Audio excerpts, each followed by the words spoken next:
Proud about it, to be honest with you. I'm just, excited to have the opportunity to go there and to see how it is. How about your ability to get to the rim, get into the lane, get your shot today? Did it come easier than you expected against their defense? No, we are really familiar with them. They're really familiar with us. So we kind of knew how the game could go. That we would be able to get to the rim, on certain possessions. So that's what we tried to do: stay aggressive and attack the rim. As South Carolina kids during this run, did you and Sindarius ever have any conversations about the two of you, especially launching this thing? Yeah. I mean, when I signed, he basically knew. I came here because of Frank and because of him. I saw the future in them. And I had the most faith in them, most confidence in them, and I don't know, just knowing that we had the opportunity to do this was amazing. And when you know that what you've delivered to people in your state, I mean, can you imagine what it's going to be like when you get back home? I can. That's all we was talking about when we was on the stage, man. Come on, let's get home, y'all. Let's get home. Sindarius kind of took over offensively there in the stretch.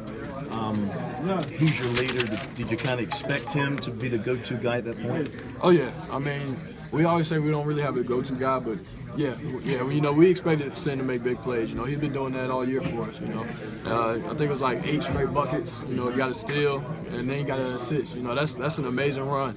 We expect that from him. We know that he can provide us with whatever we need to get a win, just as he's been doing all year. He said he didn't actually allow himself to think about a Final Four until you guys actually beat Baylor. Absolutely. Is that how your mindset was too? Absolutely. I think our coaching staff and our players did a great job. Just staying in the moment. That's our key. We stay in the moment, making one game at a time, and the big picture will eventually come around. So in October, some teams talk about, hey, let's get to the Final Four. Never in this room. Nope.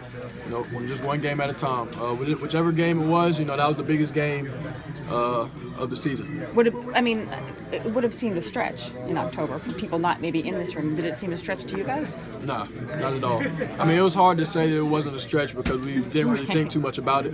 But we knew with this coaching staff and with this group of guys, anything's possible. Frank Martin will allow you to think, that anything is possible. When you saw the preseason rankings and you were 8th, do you remember what went through your mind? Was that motivation? Oh yeah, absolutely. We sat in the locker room and kind of laughed about it, as a team. And that was just fuel to the fire.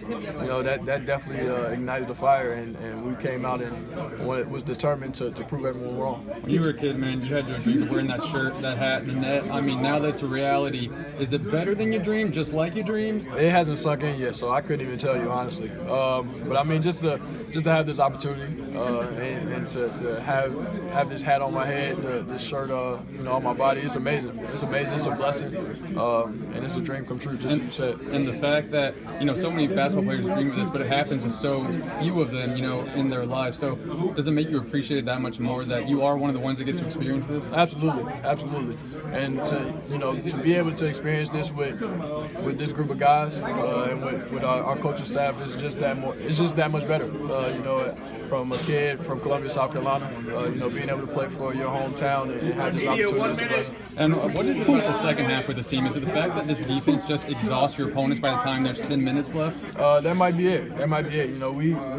We have our foot on the gas pedal, the whole 40 minutes. We're going to compete. We know that the first half is 20 minutes, the second half is 20 minutes. And when we come in here, we've been down before. We've been down, we've been up. So, we've seen it all, and we're going to continue to come out and compete. PJ, do you find it ironic to play an SEC team to get to this point? Not really. We knew we was in a great we was in a great conference. I'm not even gonna get into the whole fact of who's the best conference, but like Frank said, our conference got us ready for these big games. PJ, when you think about cutting down the net, what is the dream like versus the reality?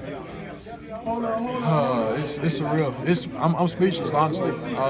This is what you really dream about, and it hasn't sunk in, so I really couldn't tell you.